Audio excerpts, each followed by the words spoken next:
Voilà, donc bonjour, hein, donc comme le professeur Fakra l'a dit, donc je suis psychiatre à Limoges, au centre hospitalier Esquirol. Et j'ai fait une présentation très très brève de notre équipe de détection et d'intervention précoce qui a vu le jour en 2019. Et donc voilà, je souhaitais vous raconter notre histoire, de quoi on est parti, comment on a organisé les choses et où on en est aujourd'hui. Donc, au tout début, je voulais déjà vous parler de mon intérêt pour l'intervention précoce, hein. Il s'est développé pendant mon internat en psychiatrie et notamment pendant mon passage aux urgences pédopsychiatriques où on peut rencontrer, vous savez, ces adolescents qui viennent avec des problématiques dépressives, mais on sent bien que c'est un petit peu atypique, qu'ils ont des troubles cognitifs qui sont déjà très très présents et qui ne ressemblent pas vraiment aux caractéristiques dépressives classiques chez l'adolescent. Et du coup, c'est vrai que ça m'a posé question, beaucoup de questions aussi du début de comment s'installer la schizophrénie. À l'époque, moi, personnellement, je n'avais pas beaucoup de données là-dessus, puis on en parlait moins. Du coup, je me suis formée dans un premier temps au DU de remédiation cognitive de Lyon avec le professeur Franck, où la problématique cognitive et fonctionnelle est abordée. Et on se forme à la remédiation. Et c'est vrai que je me suis intéressée de plus en plus à la remédiation dans les premiers stades de la maladie. J'ai eu la chance également de pouvoir voir des interventions, notamment du professeur Krebs, de monsieur Le Cardeur, dans des congrès, des colloques. Donc, de plus en plus, ça commençait à parler à l'époque d'intervention précoce. Et du coup, j'ai pu aller voir de moi-même aussi sur les ressources en ligne et des publications scientifiques sur la question. Alors, notre contexte local, il est favorable, hein. Ça a toujours été un centre hospitalier qui a accueilli les projets, les différentes volontés de formation des uns et des autres. On est organisé en filière de soins depuis plus de 10 ans. On n'a plus de secteur, donc je pense que quelque part, ça facilite aussi l'organisation. Et ce qui tombait très bien, c'est qu'en 2016, le centre de réhabilitation psychosociale a été nommé centre de référence de niveau 2 avec un financement de l'ARS, donc ce qui nous a permis d'avoir un plateau technique assez conséquent concernant l'évaluation fonctionnelle, bon, bien sûr dans tout type de handicap psychique, mais du coup, on avait quand même un outil assez intéressant de travail, et du coup, le C2RL à l'époque déjà avait privilégié quelque part la prise en charge des premières années de la maladie, avec du coup une priorisation des patients jeunes pour la construction de leur projet. On a été soutenu par notre chef de pôle et le directeur de l'époque, et du coup toute cette phase de contemplation et d'action a eu lieu en 2017-2018. Ça m'a permis aussi de prendre le temps de me former au DU du professeur Krebs, hein, bien sûr, qui pour moi me semble indispensable quand on souhaite travailler et se spécialiser dans l'intervention précoce. Donc à l'époque, j'exerçais déjà en unité fermée, j'exerce toujours, hein, mais du coup, voilà, pour moi, c'était quand même un bon changement de paradigme et de manière de voir les choses pour la jeune psychiatre que j'étais. Je vais vous parler aussi beaucoup de mon équipe, hein, puisque du coup, l'équipe qui s'est détachée, l'équipe actuellement EDIP, vient de cette équipe fermée, de pavillon fermé. Et cette équipe a toujours été extrêmement motivée dans le fait de se former. Nous avons fait venir Monsieur Le Cardeur, qui nous a formés sur les premières phases de la maladie, la prise en charge des premiers épisodes psychotiques. Ils ont toujours été un élément moteur de ma motivation et de ce qu'on a réussi à aboutir. Monsieur Capello, qui est le cadre de santé de l'EDIP et déjà mon binôme sur l'unité fermée, a lui aussi été un élément plus que principal et clé dans la rédaction et la présentation du projet. Et du coup, on a pu, chacun avec sa façon de faire et son métier, pouvoir élaborer ensemble un projet précis sur le fond et sur la forme lorsque nous l'avons présenté au chef de pôle et puis au directoire, et que du coup nous avons obtenu les accords nécessaires. Bien sûr, l'écriture du projet, c'est une phase obligatoire, hein, pour ceux qui veulent développer un projet dans un établissement hospitalier. Ça permet aussi de poser les choses sur le papier et de savoir ce qu'on veut, comment on voit les choses, ce qu'on compte faire.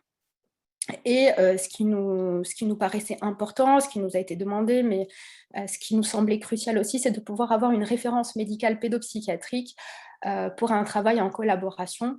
Alors, il faut savoir qu'à Limoges, on est organisé de la manière suivante. La pédopsie s'occupe des jeunes jusqu'à l'âge de 18 ans. Et du coup, comme on prend en charge des jeunes à partir de l'âge de 15-16 ans, ça nous paraissait indispensable de pouvoir avoir une référence spécialisée en la matière.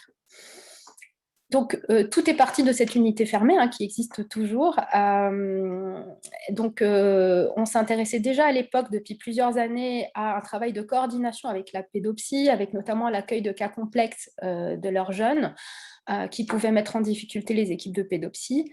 Et aussi, on a développé un projet de coordination des cas complexes qui transitaient, qui avaient 18 ans, qui transitaient dans le suivi de la psy adulte. Déjà à l'époque, on était identifié un petit peu de manière non officielle comme pavillon accueillant de préférence les patients jeunes, même à partir de 18 ans. Donc les services portes, on nous avait identifiés comme unité un petit peu spécialisée dans les PEP. On a toujours ce rêve de pouvoir ouvrir une unité pour jeunes dédiée aux premiers épisodes psychotiques. Et puis, c'est comme ça qu'on a pu détacher progressivement du temps pour notre unité d'intervention précoce. Donc, comment envoyer les choses, et c'est effectivement ce qui a abouti une fois que l'équipe a été formée, c'est qu'on souhaitait que notre équipe soit centrée sur les idéaux case managers, déjà parce que c'était notre façon de voir les choses, d'être beaucoup dans l'accompagnement, d'être beaucoup dans la prise en charge personnalisée, et puis aussi faute de temps médical, parce qu'un petit peu comme tout le monde, en France, on manque de temps médical. Donc, il fallait centrer les choses sur ceux qui pouvaient être là au plus près des jeunes. On a beaucoup réfléchi sur les profils de nos IDE, de ceux qu'on voulait choisir pour ce projet. Alors bien sûr, ils ont de grandes compétences et une grande expérience dans la psychiatrie, mais c'est aussi des personnes qui ont montré, qui ont développé un intérêt pour le monde des jeunes, la culture des jeunes, qui jouent, qui sont actifs sur les réseaux sociaux. Et ça nous paraissait important de pouvoir parler à un moment un langage commun. Et puis, ils ont été très courageux parce qu'avant même d'avoir du temps dédié pour ça, nos infirmiers case managers ont débuté les accompagnements et les entretiens sur leur travail en hospice complète. Et ça a été très, très précieux pour la construction des prises en charge.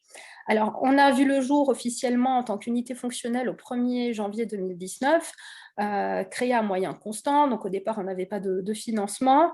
On a commencé avec 2 fois 0,5 IDE Case Manager, et puis un an après, on a développé donc le double en temps IDE.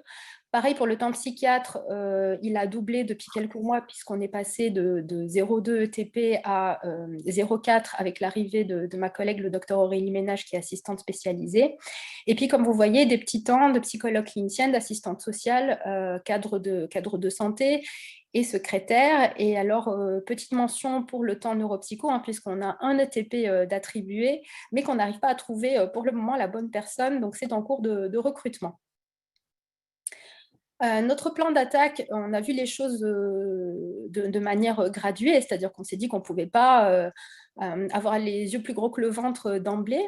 On a préféré commencer par la communication en intra-centre hospitalier, avec une présentation du projet de l'équipe dans les unités d'hospice complète, d'hôpital de jour, pédo, urgence psy, maison des adolescents. Et alors, on a déjà commencé à communiquer sur ce qu'était un ultra haut risque, ce qu'était un premier épisode psychotique. Et en fait, on s'est rendu compte que c'était loin d'être clair, même pour des gens qui sont spécialisés dans la psychiatrie, qui travaillent dans la psychiatrie, et que du coup, il fallait déjà informer les acteurs en intra de ce qu'on faisait. Et notamment les services portes qui, eux, peuvent être confrontés aussi surtout à des ultra hauts risques, et qui, pour la plupart, ne savaient même pas les questions qu'il fallait poser pour identifier les jeunes à ultra haut risque.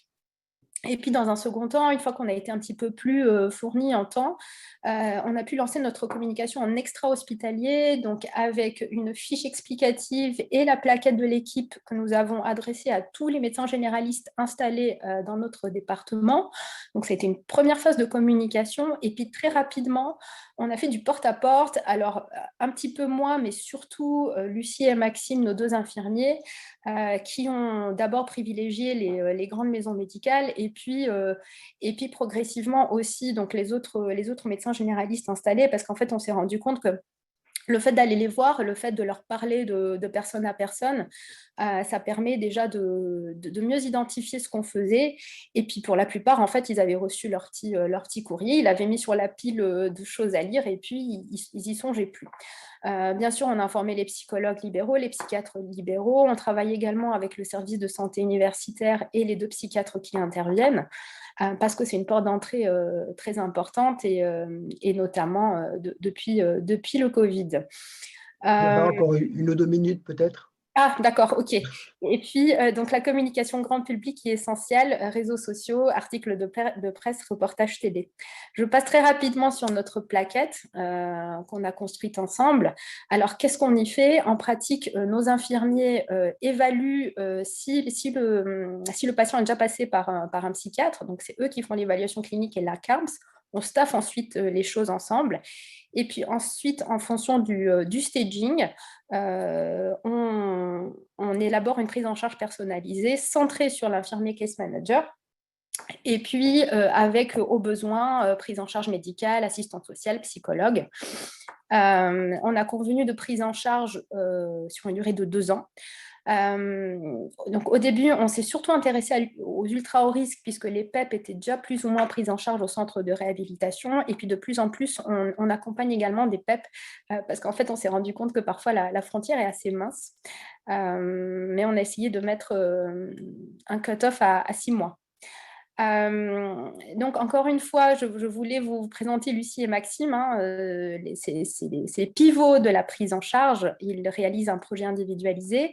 Ils connaissent le mieux le jeune.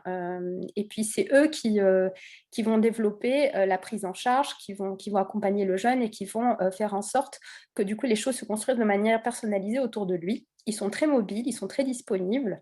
Ils communiquent beaucoup par appli, par SMS, par WhatsApp, parce que c'est quand même le monde des jeunes d'aujourd'hui. Ils s'y connaissent en jeux vidéo, en réseaux sociaux, en sport, en musique, et du coup, ça permet de développer une alliance adaptée avec ces jeunes.